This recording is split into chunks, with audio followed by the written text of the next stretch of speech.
Hi friends, బాగున్నారా? YouTube ఛానల్కి స్వాగతం. ఈరోజు వంటకం చిన్న బజ్జీలు. అదే మనం వాటర్లో తెచ్చుకుంటాం కదా, చిన్న పునుకులు. అవి ఈరోజు చేద్దాం రండి. చిన్న బజ్జీలు వేయడానికి కావాల్సిన పదార్థాలు: ఇడ్లీ పిండి అండి ఇది.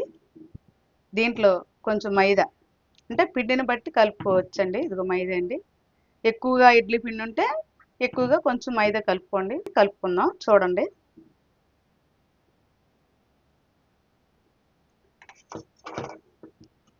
సాయంత్రం మాటలు పిల్లలకి 10 రూపాయలు 5 రూపాయలు ఇచ్చి కొట్ల దగ్గరికి పంపకుండా కొంచెం ఇడ్లీ పిండి ఉంటే మనం ఇలా చేసి పెట్టొచ్చండి పిల్లలకి, చాలా బాగుంటుంది. ఇడ్లీ పిండి మైదా వేసి కలుపుతున్నాను చూడండి.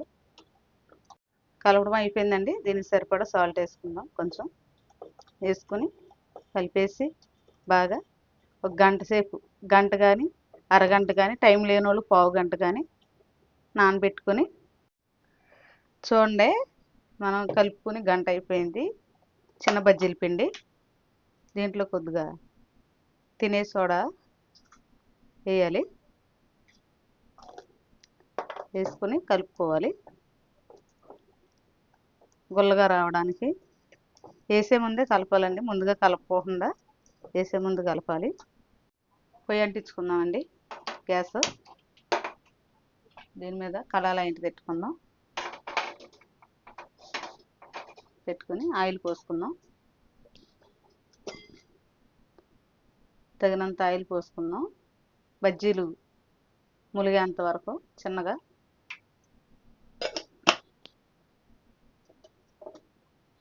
నూనె బాగా వేడెక్కనిద్దాం. చూడండి, నూనె కాగిపోయింది. చిన్న బజ్జీలకి బజ్జీలు వేసుకుందాం.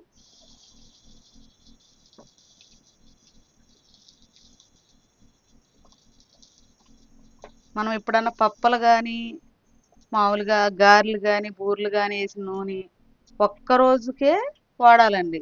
మళ్ళీ దాన్ని ఎక్కువగా వాడితే దానివల్ల దగ్గు, జ్వరం మనకు తెలియకోకుండానే వస్తుందండి. నూనె మట్టికి నిలవ నూనె ఎప్పుడు వాడకండి. ఈ రోజు వాడింది రేపు పొద్దుటికైతేనే పనిచేస్తుందండి, మూడో రోజుకి కూడా పనిచేయదు. అట్లా నూనె మట్టికి ఎప్పుడు చేయకండి. చిన్నపిల్లలు ఉన్నవారి ఇంట్లో. బయట వాటిల్లో కూడా అలాగే చేస్తున్నారు కదండి. మరి ఇప్పుడు ఆ నూనె దగ్గు వచ్చేస్తుంది, మనకి టిఫిన్ చేయంగానే దగ్గు వస్తుందంటే ఆ నూనె వల్లే వస్తుందండి.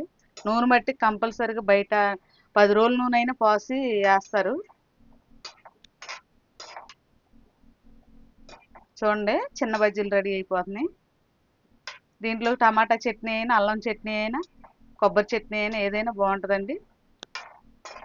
చూడండి, అయిపోయినాయి బజ్జీలు. కంపల్సరీగా నూనె మట్టికి ఇంట్లో వాడకండి. ఒక రోజు కన్నా ఎక్కువ ఉన్న నూనె ఇంట్లో వాడకండి, అసలు పిల్లలకు పెట్టకండి. ఇది చూడండి, చిన్న బజ్జీలు అయిపోయినాయి. దీన్ని టమాటా చట్నీతో, అల్లం చట్నీతో దేనితో అయినా సరే సూపర్గా ఉంటుందండి బజ్జీలు. చిన్న బజ్జీ రెడీ అయిపోయింది. ఇది ఏచంగుళ్ళు, టమాటాలు, పచ్చిమిర్చి, జీలకర్ర, చింతపండు వేసిన చట్నీ అండి. మీకు కావాలంటే కామెంట్లో పెట్టండి, చేసి చూపిస్తాం. చాలా బాగుందండి. చిన్న బజ్జీలు పులుపు ఉండదు, మనకు అప్పటికప్పుడు అయిపోద్ది. రెడీగా ఒక పావు గంట ముందు కలుపుకుంటే సరిపోద్దండి. చేసి పెట్టండి మీ పిల్లలందరికీ. నా ఛానల్ మట్టుకు లైక్ చేయండి.